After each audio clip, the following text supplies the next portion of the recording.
મારું નામ અંજુ ઋષિકેશ જરીવાલા છે અને હું એઝ અ શેફ છું. મારા દીકરાનું સપનું હતું કેનેડા ભણવાનું. મેં આદિત્ય બિરલા ફાઇનાન્સ લિમિટેડમાંથી મારા દીકરાના આગળના ભણતર માટે લોન લીધી હતી અને મારા હસબન્ડના અને અમારા એક્સપોર્ટના બિઝનેસને આગળ વધારવા માટે લોન લીધી હતી.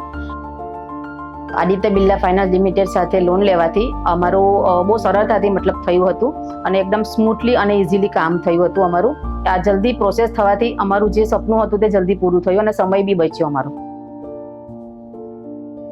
અમારી Aditya Birla finance limited company સાથે અમારી પ્રક્રિયા ખૂબ જ સરળ અને સારી રીતે રહી છે. એ લોકોએ અમને બહુ જ હેલ્પ કરી છે અને એ લોકોના જે એક્ઝિક્યુટિવ છે તે એકદમ હાઈલી પ્રોફેશનલ છે અને એ લોકોની સાથે અમારો અનુભવ બહુ સારો રહ્યો છે. આદિત્ય બિરલા ફાઇનાન્સ લિમિટેડ સાથે મારો અનુભવ બહુ જ સારો રહ્યો છે અને હું 100% મારા સગાવાલા કે મારા ઓળખીતામાં કોઈને જરૂરત હશે તો હું જરૂર એમને સજેસ્ટ કરીશ આદિત્ય બિરલા ફાઇનાન્સ લિમિટેડમાંથી લોન લેવા માટે. Thank you Aditya Birla finance limited. Thank you Aditya Birla capital.